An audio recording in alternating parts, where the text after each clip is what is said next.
Well, good afternoon, HAA. It is the first Thursday of the month at 3 o'clock. So you know what time that is. It is time for the Legal Lowdown. Thank you so much for joining us. For many of you, this has been a monthly habit of sorts. This will be the 12th consecutive month that we've had this program. It's been pretty popular, and we're excited to announce that it will continue next year in 2022 as an option to keep you updated on all things legal.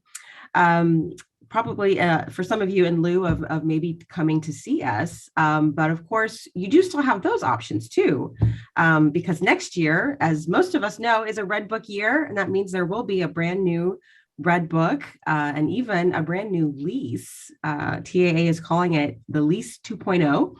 And Howard's going to touch on that just a little bit today. But the Red Book seminars that we'll be offering next year, both here in Houston and in our surrounding areas, will take place next year in the months of March and April. So make sure you're getting that HAA This Week email that comes out each Monday so that you can make sure you're getting those dates on your calendar. I can announce that the Houston-based Red Book seminars that we'll have here at the building will be March 22nd and March 24th. So go ahead and plan to attend those. And as a special added bonus, if you subscribe for the year to the Legal Lowdown for your property for the price of $500, you will get one free admission to the Red Book seminar. So a little extra bonus there to incentivize you to think about subscribing for the whole year. It's much easier that way. You don't have to remember to register each month. You get calendar invites for your calendar. So it's always on there on your personal calendar. And then that link is then updated each month with the Zoom link. So it makes it much easier to attend. And we'll be holding off on doing a Legal Lowdown in March and April because of the Red Book seminars, but that way you'll get both. So think about that. For the price of $500, you can have access to the Legal Lowdown all year long. But as you see, somebody has joined us. We can't offer these programs to you at HAA without that very generous support from our vendor partners. It allows us to put on these programs, but keep the prices as low as possible for you and your companies. This month's edition is being brought to you by the folks at Blue Sky Restoration, and Gregory has joined us. He's going to share with you a little bit more about what they can do for you. Gregory? Good afternoon, everybody. Sorry for joining late, but I am very happy to be here. Just in time. Well, at Blue Sky, what we do, we pretty much we fix broken buildings. So we handle anything from small to big. We do renovation, water, mold, remediation. We do it all. We do roofing. I think we're one of the only restoration company in Houston that does roofing. No job is too small or too big for us. Specialize pretty much in commercial, multifamily and commercial building facilities that we work with. So, yeah. And we have 40 offices across the USA. Just recently opened an office here in Houston, and that's where I come along in to make the presence felt here in Houston. Pretty much we specialize pretty much in like fire rebuilds and stuff like that. So just please don't be afraid to reach out if you ever need our services. Well, great, Gregory. How can they get a hold of you? Why don't you put either your phone number or your email or both in the chat window so that everyone can see that? We've got over 100 attendees on today, so take a minute and do that. That way they can be sure to contact you. Will do. Thank you very much. Yeah, thank you, Gregory, and thanks so much to Blue Sky for sponsoring. All right, well, we're going to turn things over to the one and only Howard Bookstaff. Of course, he is our legal counsel here at HAA with the firm Hoover Slovacek here in Houston. One quick reminder about the Zoom platform. For purposes of the Q&A, we do utilize the Q&A panel to try to get through all of your questions in a timely manner so that we don't miss any of them. So if you have one at any time during the program, feel free to utilize that Q&A window that's at the bottom of your screen. If you'd like to chat with one another or point out, funny things that Howard says, feel free to chat amongst yourself as well. But if you do have questions you want him to address, use the Q&A panel. So with that, we'll just turn things over to Howard so he can go ahead and dig into this sneak peek for 2022. Great. Thanks, Emily. Thanks, Gregory. I am so happy to be here today with you. Howdy from Crosby, Texas. Let's go Cougars. So Cougars are the Houston Cougars, not the Crosby Cougars, I'm guessing. Whoever EM is. I'm looking at the chat right now. Wrong, sir. So it's Crosby High. There you go. Of course. High school football in Texas. So welcome, everybody. I'm so glad to be here. We got more than 100 people tuning in. So thank you for tuning in. If you've been with us the other 11 months of 2021, you'll know this is a shot. I kind of take it one topic, talk to the one topic, and that's the kind of way we deal with it, different than the Red Book seminar, which is a bunch of topics, everything legal. But I'm kind of going to get away from that today because I thought an appropriate topic for our last meeting in 2021, and in light of everything that's gone on in the past 2 years, is to kind of play prediction. And what are the predictions for some of these legal things that we've been going through in 2022? So I titled it, What's New in 22? And so in order to tell you what I think is going to happen in 22, I kind of look back a little bit and see what's been happening in 2021 and maybe even 2020, and kind of go through some of those issues and say, okay, this is what you can expect going forward. Now, you may be involved with budgets, or you already did budgets, so maybe this might help you with that process a little bit to know where you might have to spend some money in 2022. And with that, let me go to the next slide. I got to do it there. This is my typical disclaimer slide. We don't provide legal advice from this podium. Nothing I say is confidential. We have more than 100 of you. A lot of competitors are on the call together. So there's nothing. There's no legal advice in that. There's no advice for a particular legal situation. But I do obviously try to give you food for thought and give you a lot to try to think about to better operate your properties and better make your decisions. So that's really what the goal is here. Let's talk about, and I'm going to spend pretty much time on each slide. I only have about 11 slides or so. So I wanted to talk first about the new laws in 2022. We had a relatively successful legislative effort that the regular session lasted until the end of May 2021. And through that session, we have a number of new laws, and I've written about it in a Boat magazine, but I wanted to focus on 2 laws that I think are going to make a difference in some of the things you do. First of all, there's a brand new law regarding flood disclosure. And I just wanted to remind you of that. That is effective for any leases that are entered into or renewed on or after January 1, 2022. Now, that's a little more complicated than it sounds. Obviously, when you sign a lease, so if you sign a lease after January 1, 2022, you've got to have the flood disclosure notice in a separate document. But the other part is leases that are renewed. So if you have a lease that's month to month now, it's going to be renewed sometime in January.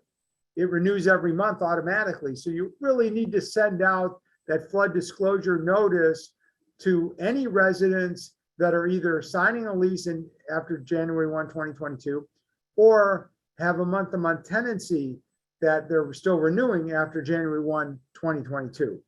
So the only residents you're not having this requirement for is those residents that have a stated term in their lease that expires sometime after January 1, 2022. And on those residents, you have to be sure and do it before they sign a new lease or before that initial lease term expires. So what are these disclosures that are required? There's 2 types of disclosures required. One is that you are or are not in a 100-year flood plain. You have to disclose that. So homework assignment between now and the time you're going to do this. And by the way, these are TA has a flood disclosure document that you can get on Blue Moon, but I don't think it's available yet. It should be available within the next couple of weeks. But again, don't panic, because you have to do it for those leases that are signed or are renewed on or after January 1, 2022. But I want you to be prepared to fill those out. So one is your property in a 100-year floodplain? And what you can do to find that out is the homework assignment. You have to find that out by looking at a FEMA website. So FEMA has a website that allows you to put in an address and get a map, and the map will show you whether you're in the 100-year floodplain. So it's a little complicated once you get to the website, but figure that out and do that now. The other one is a 5-year flood disclosure, and that's if the unit has flooded within the past 5 years. And I have a question on that. We only had 2 apartments unit flood, not the whole property. Do we have to disclose those 2 units? Yeah, so you would be unit by unit specific. If it flooded in the past 5 years, you would say yes. If it flooded anytime, so 5 years before January 1, 2022 would be January 1, 2017. So it would incorporate the Harvey stuff. So yeah, if your unit flooded, you would want to check the box. Yes, it flooded within the past 5 years. Okay. Looks like we have a question in the Q&A panel also about flooding. Oh, I thought I was reading the Q&A panel. I guess not. Yeah, you're reading chat. We go to the Q&A. Okay, for charges made for damages made inside the apartments during lease, since all material. Oh, yeah, it looks like that might be a bonus question for the end if we have time. Okay, that's a different question. Then Beth asks, does the 5-year flooding disclosure just pertain to natural? Yeah, just natural disasters. A pipe burst is not covered by the flood thing. The TA did a really good job of negotiating this piece of legislation for that reason. It's specific as to only, actual flood waters or from the rain or from an overflow of a bayou, things like that. The other thing TA did a masterful job of, a violation of this, let's say you don't do it when you should, it only really affects you if a resident is flooded and over 50% of their property is from that flood is damaged. Then they have the right to terminate the lease within 30 days of the flood. In those cases, based on just experience from Harvey and other natural disasters, you're probably going to declare a unit uninhabitable if more than 50% of the stuff in the unit was damaged. But that's the penalty, is that if you fail to disclose when you should, the resident has the right to terminate the lease under those circumstances. Okay, does the disclosure just those 2 units though? Yeah, just those 2 units. But again, you'd fill out the form with every one of your units, and you just mark no on those units. If you look at once you get the TA document, you'll see what I mean. It says it's a check the box, did or did not flood, or is or is not in the 100-year floodplain. But there was a good question: does the disclosure have to be done during the application? So it has to be done before or at the same time the lease is executed or renewed, but it's got to be in a separate document.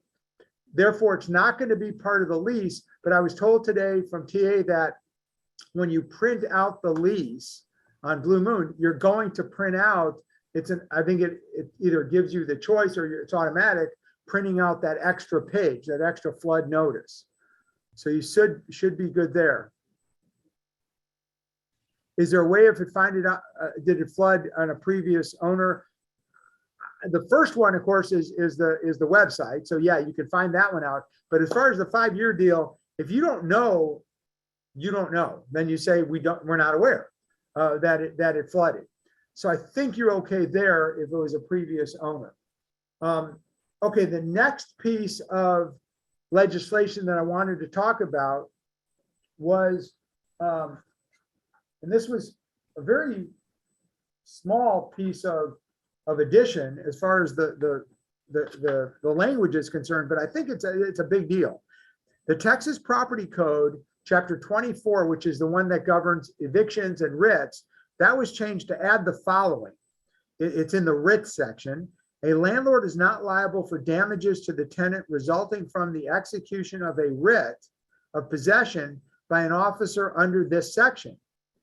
And it applies to any eviction, any writs that you get from evictions that were filed on or after September 1. So it's already in place. This is key because, number one, I think it's really good for us that if the writ is served by the constable, we shouldn't be responsible for following the constable's directions and placing the stuff on the street, on the sidewalk on the street, which tells me a few things in practice. Number one is, I have a lot of cases where for some reason you guys get the judgment, you get do the heavy lifting, you get the judgment, then you call me and say, should we get the writ? Yes. Again, unless the unit's clear and there's no property in the unit. But if you can get the writ, you should get the writ. This is kind of a double down on that. Yes, you should get the writ now because you're not going to be held responsible if the writ is served for any of that property. So you really should get the writ. The other thing is make sure that, and this might even come up if you got the judgment in the JP court and then it's appealed, but they appeal by pauper's affidavit, which is very common, but they don't pay money in the registry of the court. You're able to get the writ from the JP court before it's transferred to the county court. If they don't pay within 5 days, they have to pay 1 month's rent within 5 days of the date the pauper's affidavit is filed. If they don't, even though it's not a final judgment on appeal, you should get the writ because this should protect you against somebody claiming we didn't even try the case in the county court. How could they get the writ? We could get it because they didn't follow the payment rule. So make sure that you get the writ if it's available to you, and you would then have this liability protection under the new law. Any questions about that? Will personal liability still be set at $100,000? That's an insurance limit. That there's no limit on liability of landlords, except for now you're not liable if somebody's accusing you for something that happened to the property and it was under the constable's writ that you got rid of the property. Slide upload, Emily will give you that. Okay, next slide. Okay, I like to, this is for me, for my enjoyment, I like to ask you trivia questions, and I tried to tie it to 2022 in some way. So it's either who will be turning a certain age in 22, and then I have others that go back 100 years. Trying to be somewhat nostalgic here. So in a survey format, we can do this. Who will not be turning 50 in 2022? Hopefully you know these people. To help you, I put in parenthetical who they might be. Dwayne Johnson, a famous actor. Eminem, a famous actor. So who's not going to be turning 50 in 2022? Meaning 3 of these are going to be 50 in 2022. Michael Jordan, a famous basketball player. Shaquille O'Neal, a famous basketball player. What do you think? Is it A, B, C, or D? And we have a survey, so fill it out, and then we can tell you what the answer is.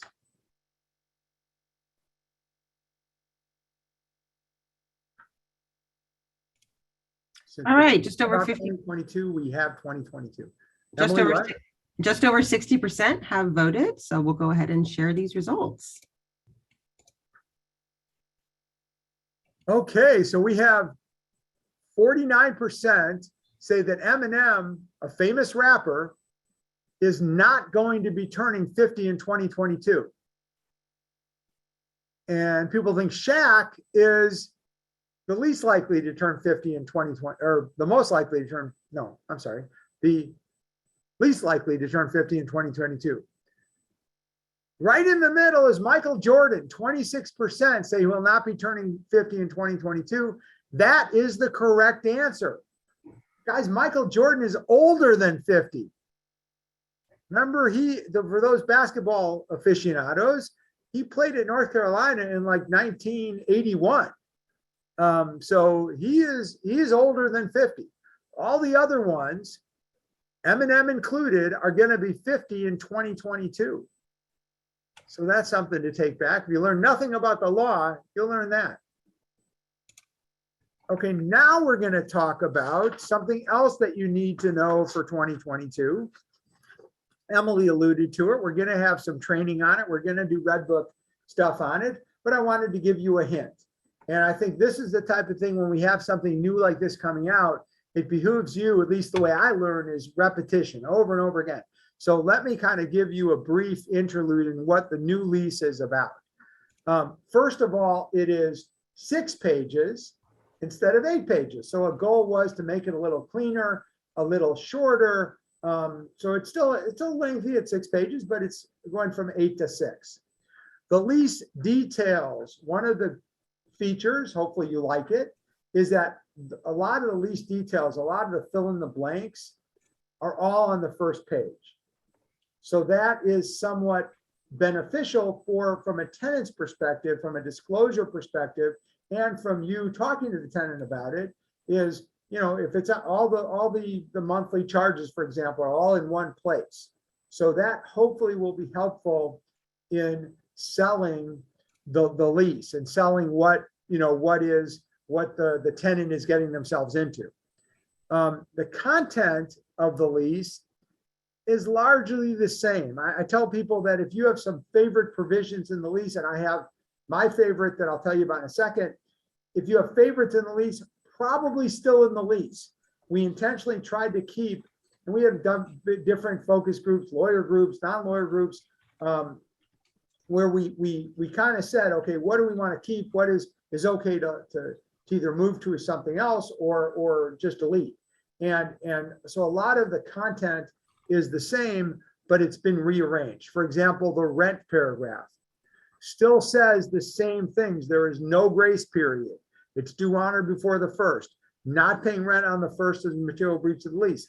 Yes, that's right. For you people that thought there was a grace period, there's no grace period under the old lease and under the new lease. It's the same, no grace period. The reason why people think there's a grace period is because the late charge date is until the 4th, the 3rd, or the 4th. That's not a grace period. That's just when you can charge the late fee. So rent paragraph is now 3, used to be 6. The insurance paragraph, there is something changed on insurance. There is no longer a check the box on whether you're going to require insurance or not require insurance. It is always required. If for some reason you don't want to require it, you'd have to do a special addendum of the lease that we're not going to require insurance. But as it stands right now, if you're using a new lease, you are requiring insurance. The reletting charge is now paragraph 7.1, used to be 10.1. It is essentially the same reletting charge, but the amount of the reletting charge is now to be filled in on page 1 in the lease details, not on paragraph 10, which is now 7.1. So the reletting charge is essentially the same.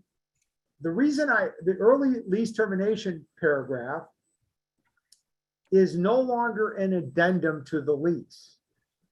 You have the option of putting in an early lease termination number. So early termination fee and the number of days notice or number of days that a resident has to pay the early termination fee is now a fill in the blank in paragraph in the lease details on page 1.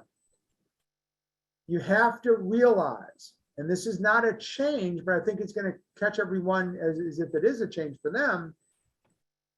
There is no termination fee after a default in the new lease. In the old lease, it did not exist. There's no termination fee. The termination fee is if there's no default and somebody's exercising their early termination rights before the early termination addendum and now in the early termination paragraph. And this is stated twice in the lease. It's stated when you fill in the blank in the lease details that it does not apply if there's a default of the lease. And it says it in 7.2, which is the verbiage about the early lease termination. Okay, so you've got to be cognizant that if there's a default, you can charge the reletting fee, you can charge the accelerated rent, you can charge damages, all the concession payback, all the things you can do if there's a default. If there's no default and somebody is exercising their early lease termination rights, that is different. Okay, that is something that's a negotiated buyout of the lease when there's no default. Okay, so you have to realize and maybe putting it side by side like we do in the new lease, people will understand that better, because I think a lot of people did not understand that when we see final account statements after they skip with the early terminate or the termination fee. It doesn't exist. So, you need to check with your companies to make sure you're doing that correctly, and proceed that way. The conduct provision, my favorite paragraph is paragraph 20 of the current lease, a laundry list of all these prohibited conduct. That is moved, okay? That is moved to now paragraph 11. But what's cool is they also added in paragraph 11 at the beginning, I want to read it to you because I think it's a neat paragraph, one I think can be used. That's not in the current lease. It says, you as the resident, agree to communicate and conduct yourself in a lawful, courteous, and reasonable manner at all times when interacting with us, that's the owner, our representatives, or other residents or occupants. Any acts of unlawful, discourteous, or unreasonable communication or conduct by you, your occupants, or guests is a breach of this lease. Oftentimes we have people who act in a rude, offensive, use profanity in the office. Guys, that's not okay. You do not have to put up with that. That's not okay. That is a default of the lease. While I could always call it a default of the lease because we have loud, obnoxious conduct being a default, I think this really hits it square in the eyes to tell a judge, they violated this provision. It's very clear. Okay. Now you're still going to run into judges that will have to make a decision. Every eviction is the same in this regard. The judge has to make the decision. Okay, they violated the lease. Is it enough in my mind to evict them for? So, but again, this will help you get over that, convince the judge it's a violation of the lease. And like I said, the rest of paragraph 11 is pretty much the same as paragraph 20, a few wording changes. But if you liked paragraph 20 before and the various, criminal conduct, loud or obnoxious conduct, disturbing others, threatening, all that stuff still in there in paragraph 11. Okay, next, the abandonment paragraph. I want to talk a little bit about that because that has changed a little bit. So surrender and abandonment is still in there, but abandonment no longer has, before it had 4 things. Essentially, there had to be a reasonable belief that nobody was living there anymore, a reasonable belief that there was no stuff there anymore, and then they had to be delinquent for 5 consecutive days, or the utility in their name has been turned off, and you had to give the abandonment notice. Okay, that has now changed to abandonment occurs when 3 things have occurred. A, everyone appears to have moved out in our reasonable judgment. So A is now the combination of what was A and B before, which I think makes it easier, makes it more sensical, because surrender is that same element in surrender. So if everyone appears to have moved out in your reasonable judgment, that could be the basis of one part of the abandonment analysis. Okay, so you'll learn that. Again, I just wanted to introduce you to this stuff. You'll know it over time. The lease actually doesn't come out until February 16th. So expect it to be on available Blue Moon in the middle of February. So you're still going to be using the old lease until then, and you're going to be in the court with the old lease for hopefully well beyond February, middle of February, because although new leases are signed, if any evictions would be under the old lease for a while. Also, community policies. That's a key element now in the new lease. TA has a community policies now, and it's kind of a skeleton community policies, but it is important to take into consideration using or starting from the TAA community policies, because some things about the security deposit, one of the things that was moved to make the lease shorter is all the things that you can deduct from the deposit, burns, scratches, holes. That sometimes was a really good thing to show a resident who had questions about what they'd be charged for. It was in the lease, so you could point to the lease. Now it's in the community policy. You can still point to it's in the community policies, so you'll use it for that. Another key thing about community policies is parking.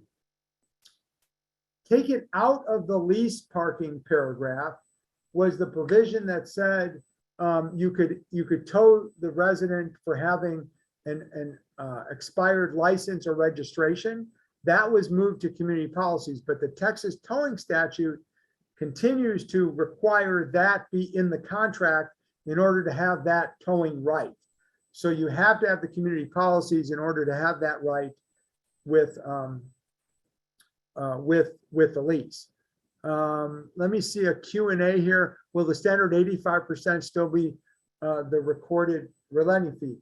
Well, you've got to fill in the blank just like before, but it continues to say it can be no more than 85% of 1 month lease. I do want to tell you though, that is a TAA requirement in the lease. That is not a legal requirement. So the legal requirement would be, it's got to be a reasonable amount. TA tries to, rein you in to be reasonable by saying 85% of 1 month lease. You could do a separate addendum. It would have to be a separate document or in community policies that we're changing the reletting fee to 1 month's rent or whatever you want to change it to. But if using the standard lease with no changes, it cannot be more than 85% of 1 month's rent. Let me see. Yeah, tax credit properties, be prepared. You have to confirm, are there any things in the tax credit world that you need to change? And they mentioned, the Q&A mentions renter's insurance. You have to be careful about maximum rents and what is included in the rent amount. And so you'll have to check that out independently if you are a tax credit property. Okay, back to my fund. Who was not born in 1922? So 2022 is what we're kind of celebrating here. So I thought it might be neat to go back and some famous people that you should all know. If you don't know, we need to talk. But if you should know these are people who are famous in my world anyway. Stan Lee, everybody should know him. Okay, who is not born though? He's a Marvel comic book. So if you're into Marvel at all, the movies, the shows, Stan Lee is the guy who started all that. So that's the Marvel comic books. Betty White, famous actress. Give you a hint, she's still alive.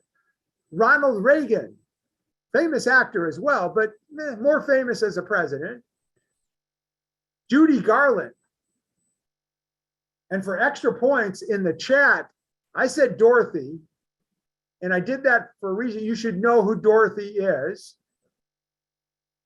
In the chat or in the Q&A, put in who Dorothy is in addition to answering the thing. So A, B, C, or D, who was not born in 1922. So if they were all alive today, they'd be turning 100 in 1922.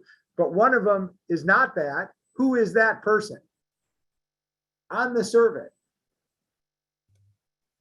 And then again, for extra credit, not really giving you any prizes or anything, but extra credit, for bragging rights, who is Dorothy? What is Dorothy from?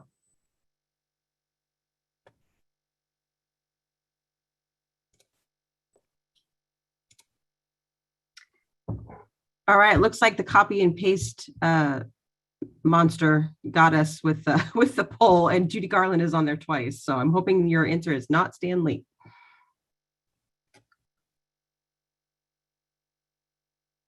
It's weird though that 22% said Judy Garland and then 17% said Judy Garland. it leads me to think they don't know who Judy Garland really is.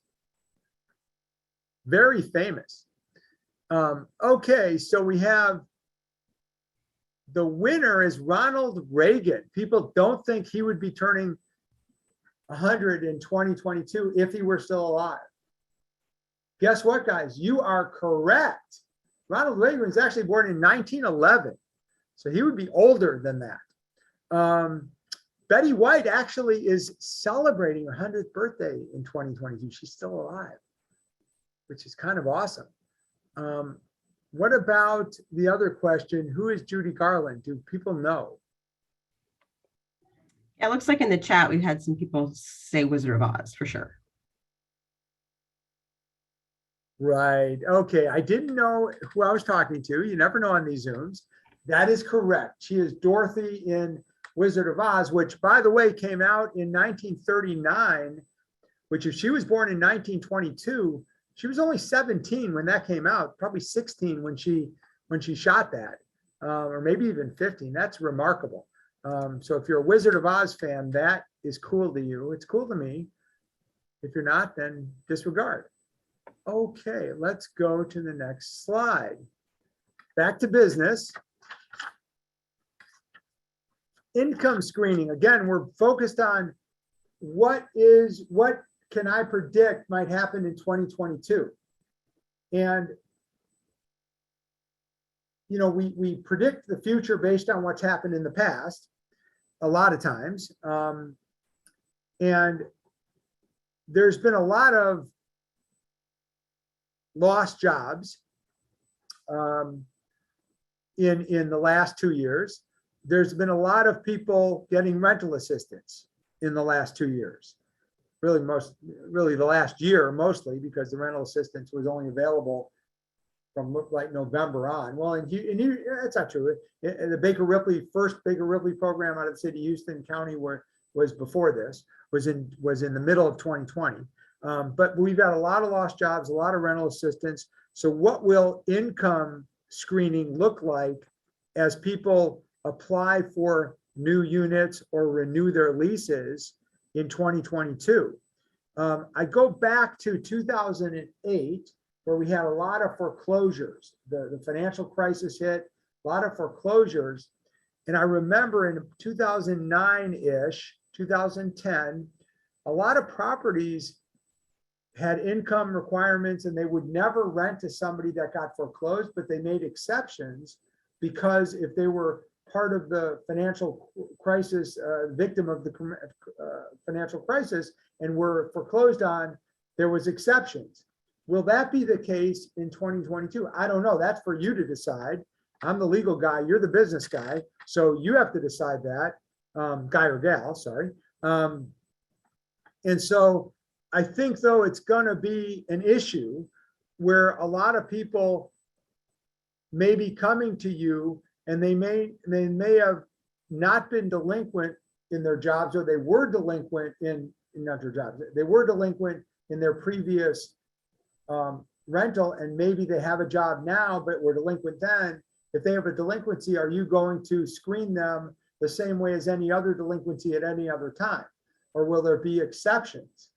The other side of the coin is, if you've gotten someone who has only been able to pay rent for the past 9 months because they got rental assistance, are you thinking, hey, there's no guarantee there's going to be rental assistance in the future? In fact, we see the state program dry up. We see there's been talk about the Houston Harris County money drying up. Austin has announced it's drying up. Travis County has announced it's probably going to dry up. So there's a lot of rental assistance pieces that are now not having income not having money to pay to fund the applications. So how's that going to look in 2022? Will you have residents who could only survive based on rental assistance, maybe don't have a job? Are you going to try to requalify them in 2022 when they renew? And I've gotten that question a lot. Can we do that? What about discrimination issues? And my take on that generally is, as long as you're treating everyone alike, then I think you'd have a good defense against any discrimination claims, which means you probably don't just want to income screen the people who are on rent assistance. You'd income screen everybody to make sure before you sign a renewing lease with them, they have the financial hey, this is not new concept, right? They have the financial wherewithal to pay the rent. So if you previously required 3 months of 3 times the income of 3 times the amount of the monthly income, why would you not continue to do that post-pandemic?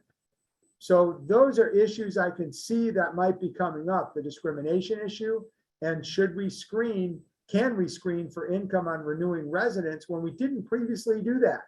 And again, if you're doing it for everybody, I don't see a problem in doing it for new renewals, as long as you do it for everybody. And as of a certain date, we're now going to screen on renewals for income. You got to have an income to support living here.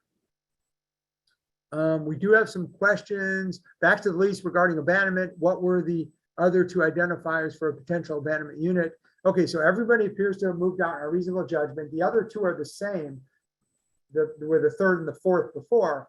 The second one now, or in the new lease, is that there's been a delinquency for at least 5 consecutive days, or utilities in the residence name have been turned off. In other words, the idea is that they're gone.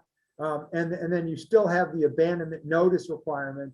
You've placed an abandonment notice on the outside of the door, and no one's responded within 2 days.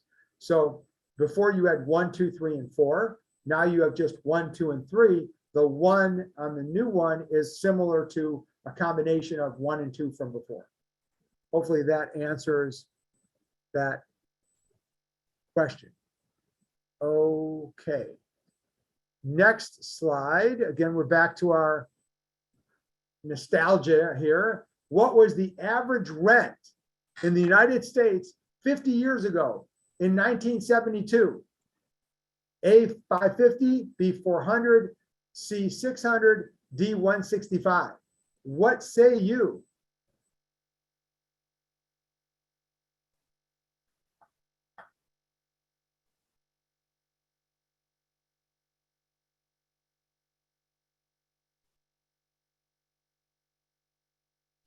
If anybody's been in the business for 50 years, you'll know this right off the top of your head. But I suggest you need to retire if you've been in the business for 50 years. All right, we've got 60% of respondents answering, so we'll go ahead and show the results. Wow, so the most popular 165, 53%, and 400, 42%. Nobody thinks it was $600, and very few people think it was $550. Guys, the most of you are right. 165 was the average rent 50 years ago. Wow, that's incredible. So that's for your cocktail parties. I will tell you, this one is the last substantive slide, but there's a lot on this. What will evictions look? I saved the best for the last. What will evictions look like in 2022? That is a $64,000 question. But I do have some thoughts, and some of my thoughts you can take to the bank because it is what's already in orders. Some of them is going to be my feelings for it. So let's dive right in. Post-pandemic, assuming 2022 is post-pandemic, let's just cross our fingers to that one. Remote hearings, will that live on past the pandemic? I think it might.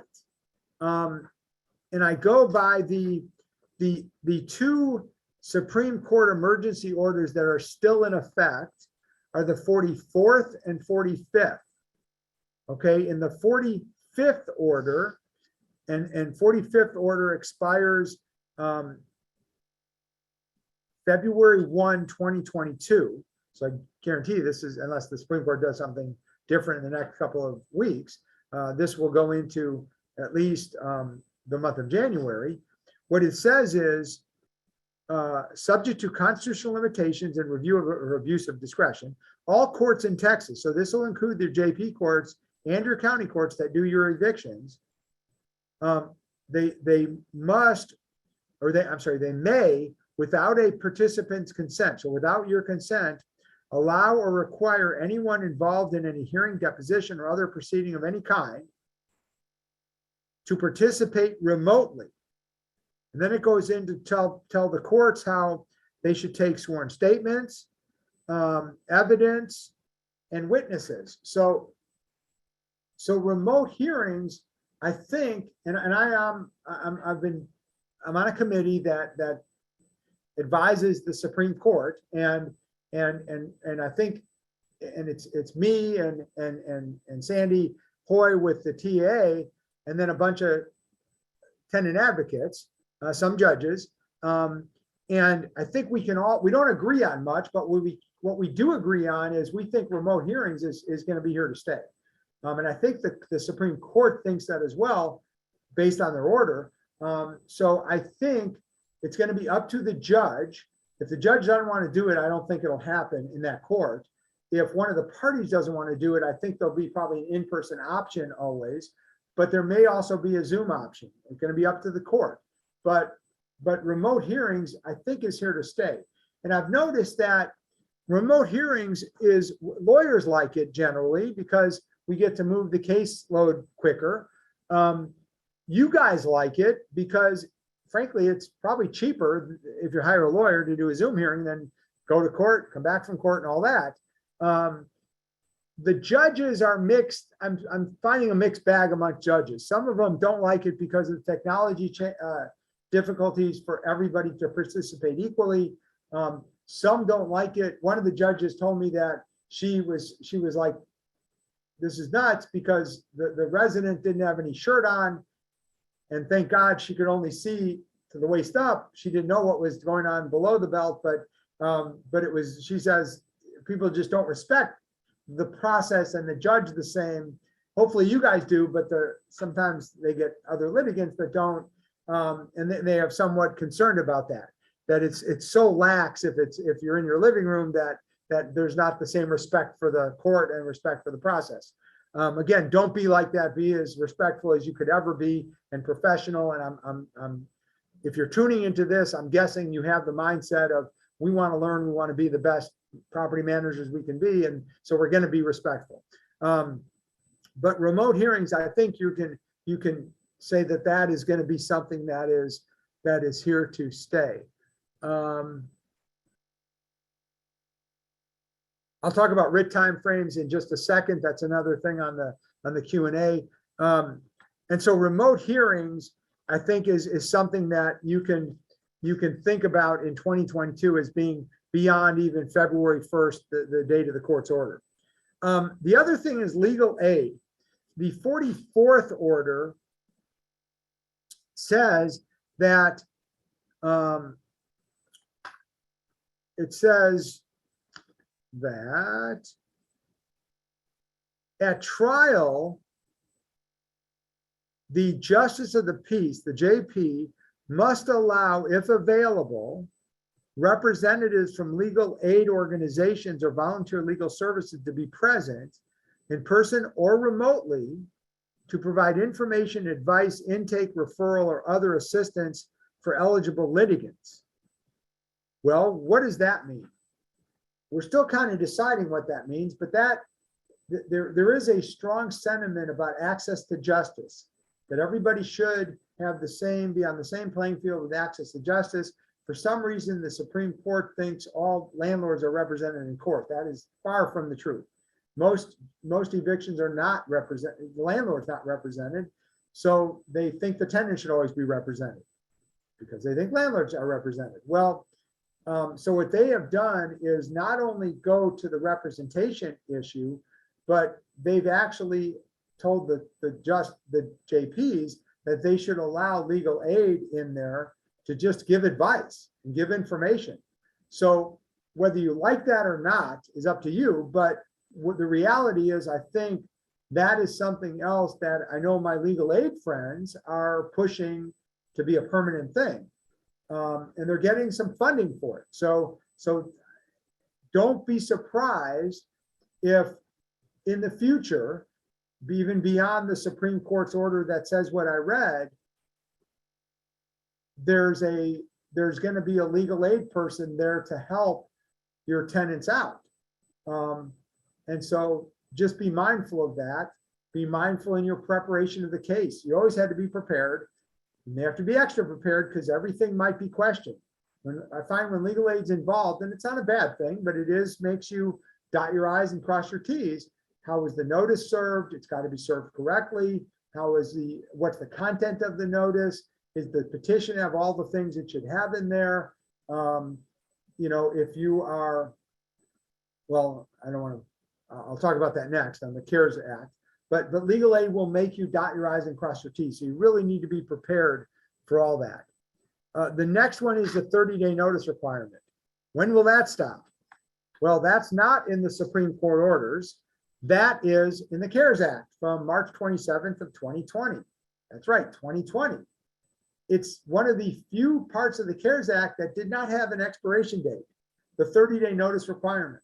And since the CARES Act in 2020, HUD and the Federal Housing Finance Agency, who governs Fannie Mae and Freddie Mac loans, has doubled down on the 30-day notice requirement in 2021. So they have rules now that if you have a federally backed mortgage, or if you are a HUD somehow related to a HUD property in some type of HUD assistance, then you should do a 30-day notice. Guys, unless there's an act of Congress that changes that, or a case that says there's no authority to do that, which I don't see on the immediate horizon, that's going to be a 30-day notice requirement. Plan on that. Anticipate the worst. Anticipate that's now what you have to do for non-payment of rent. We're talking to NAA on a continual basis to see if there's any fervor in Washington to change that. It's a federal piece of legislation, so it'd be federal piece of legislation. That's the best way to undo it. I don't think there's fervor to do that. Political will to do that yet anyway. So anticipate that being a 2022 thing. Maybe beyond we can get past it, but right now, I don't know of anything that's going to change that. So that's an issue. Rental assistance. I've talked about rental assistance, but the funny thing is it's still in the Supreme Court's order. The 44th emergency order talks in detail about rental assistance. What's kind of interesting, the order recognizes that the TDHCA, the TRR program, has successfully paid or obligated all funds available to date. But then they go in and talk about how the judge should still ask you, the litigant, if you're interested in rental assistance. And so the obvious intent there was if there's any local programs, because there's no more statewide program of new applicants. So if you have a local program and you want to do rental assistance, the JP is supposed to ask you about that. And then if you say yes, and the resident says yes, it's a bait. The JP is going to bait the case for 60 days. So you have to realize that rental assistance is not designed, it is designed to prevent evictions. Always been that way since last year. It's not designed to pay your delinquency. The way they prevent evictions is by paying your delinquency, which means that all that mental gymnastics to say that you can't have both. You can evict or you can get rental assistance. You can't have both for the same period. I should say it that way. You can't have both for the same period. So when you get to the judge, you're going to have to tell the judge, either say, Judge, we're not interested in rental assistance for this resident, or we're interested in rental assistance, which says the judge is going to bait the case. Now you can reinstate the case, but you got to file a motion to do that. Okay, so you have to make that decision. Be prepared when you go before the judge to tell the judge, rental assistance or eviction, one or the other. If you don't want to do rental assistance, you want to evict, that's fine. Tell the judge that, you may want to be prepared to tell the judge why you don't want to accept rental assistance. They damaged the property. They've ghosted us for months. We're fed up. We don't want to do this anymore. That's fine. From a discrimination standpoint, which is also a question often asked, you should be prepared to articulate why this person is different from all the others who you got rental assistance from. And again, it may be because they ignored you more than the others. They had promises to pay they were delinquent in. Again, there's conduct issues. You may not have been evicted for the conduct issues, but they damaged the property. There's been constant noise complaints, whatever. Just tell the judge. Say, Judge, I don't want rental assistance for this person because they damaged our property. That's fine. Next up is court delays. I have about 3 minutes left on court delays. Again, the Supreme Court 45th order is the one that gives the judges authority to delay trial-related deadlines and procedures. But what's interesting, that wasn't in previous court orders. It says justice courts that have not already done so should move swiftly to return to regular pretrial and trial proceedings as soon as reasonably feasible before March 1, 2022. So even though this order expires February 1, 2022, it talks about March 1, 2022 as being that judges need to be back to 10 to 21. That's our mantra, 10 to 21. What is 10 to 21? 10 to 21 is the rules of civil procedure say you've got to try an eviction case between 10 and 21 days after the date the eviction has been filed. You filed today on December 3rd, you got to try it by December 24th. That's the rule. That's gone awry. That's left the building, 15 months ago with COVID. And the Supreme Court gave the authority to judges to delay proceedings. That stops. Again, everything can change, but under this rule, that stops March 1. So everything that was filed before March 1 has to be tried by March 21st. We'll look at it that way. If you're filed on or after March 1, it should be March 21st. If you're before March 1 and it's been delayed, March 21st is the latest it should be tried. That's the way I read that. So the court delay should be no more. Writs, same thing. Writs are to be, well, not the same thing. Writs don't have a specific deadline on when the constable serves the writ. It does say when the judge should make the writ available, but you pay for the writ, and the constable comes out, serves a 24-hour notice, and 2 weeks later the constable serves it. So that's really still going to be based on volume that the constable has. But there's only a maximum. The writ's no longer valid 60 days after the date of the judgment. So you have to ask for the writ, which you should do anyway, right away. Okay, so hopefully that answers that question. So we still have to give 30 days notice and not agree to work with rental assistance, but the tenant does. I'm sorry, I read 2 at one time. For 30 days notice, and after 30 days are over, then give 3. No. Your 30-day notice in the conventional property, that's a CARES property, or your CARES property because of VAWA, because of HUD assistance. Your 3-day notice is a 30-day notice. So you give the 30-day notice. I'm assuming you're not in Austin or Dallas because that's a different rule. But you give your 30 days notice, then you file the eviction. You don't do a 30-day, then a 3-day. And it's only for non-payment of rent. If you have conduct issues alone, then it could still be a 3-day. If it's tied into non-payment of rent, it should be a 30-day if you are a CARES property. If you're not a CARES property, don't pay attention, do a 3-day. Okay, for holdover eviction, again, the 30-day requirement under the CARES Act, as it's been interpreted by HUD and the Federal Housing Financial Agency, pertains to non-payment cases, not holdover, if that's the only thing you have, not conduct. So it is a 30-day notice for non-payment cases. Breach of lease, I just answered that. Breach of lease, non-payment, that's it. Okay, the last thing I want to talk about before we get to the very last nostalgia slide is new judges. This is an election year, okay, 2022 for a lot of judges. All the Precinct 2 judges in Harris County are up for election.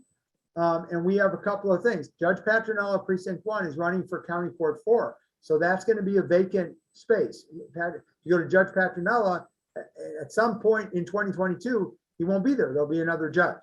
That's what we know right now. Anything could change. Precinct 5, Judge Williams is not running for re-election. So that's an open seat. So Precinct 5, position 2, Precinct 1, position 2 will be new judges.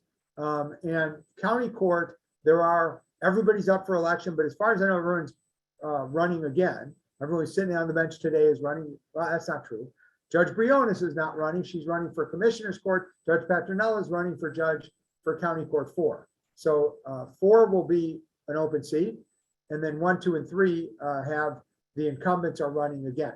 But look for that. Be involved.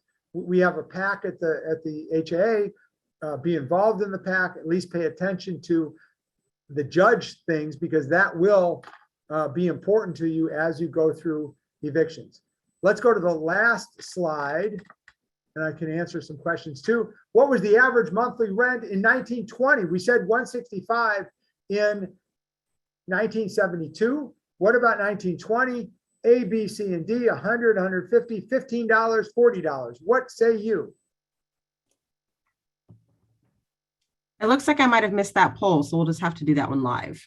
Okay, so live, it's not 100. It's not 150. I got several people saying D, 40. Actually, it's $15. C, some people said C. $15. Can you believe it? 1920. Those were the good days. Of course, no one's alive from 1920, but that's okay. Betty White will be, but next year. Let me just see if I have last minute. What if landlord does not agree to work with rental assistance, but the tenant does? It's still a volunteer deal, but you've got to, based on what I'm hearing, the cases we're on, we tell the judge very unconditionally, if that's the case, we don't want rental assistance for this person. I would suggest sending an email to the rent relief outfit that was applied for, either TDHCA or the local program, before you go to court, so you can show the judge, we sent this email, we don't want rental assistance for this person. Okay, if you don't want it, it should not happen. It should not be abated. Okay, the resident can say, judge, I want it, doesn't matter, we don't want it. I'm just suggesting having the email and come with some sort of reason why. You mentioned a 3-week turnaround on evictions, but the evictions we filed have court dates set in April. Okay, well, the April court dates I think we're before the Supreme Court order came out, but it should not be that way. It's not supposed to be that way.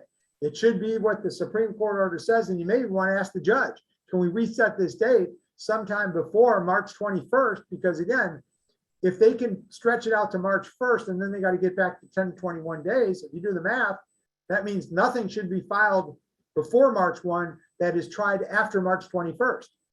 Okay, so I think that's a way to talk to the judge. Also, there's something, if it's a no-brainer kind of case, like everything notice-wise is right, it's just non-payment, there's no issues to consider, there is another mechanism called a motion for summary disposition, which we have been filing. And it gets on the hearing docket much quicker than what that other, the trial date is. So that's another mechanism that you may want to look at. It's up to the judge always to grant or deny that, but that's what may speed things up on just non-payment of rent cases. Okay, with that, I want to thank you for your tuning in, and please consider tuning in again on January 6th for a brand new year of Legal Lowdown. Emily, I turn it back over to you. I appreciate the plug, Howard. Thank you. And thank you all for attending and setting aside some time to make sure you're educated. You all will be receiving a link to this recording tomorrow via email. It comes automatically from Zoom, so be looking for that. It's good for 30 days. So if you have a colleague that wasn't able to attend, feel free to pass that around so we can spread the word about all the things you guys need to know about. All right. We look forward to seeing you at the next Legal Lowdown or in person at the next HAA event. You all take care. Have a great weekend. Thanks, guys. Take care. Bye.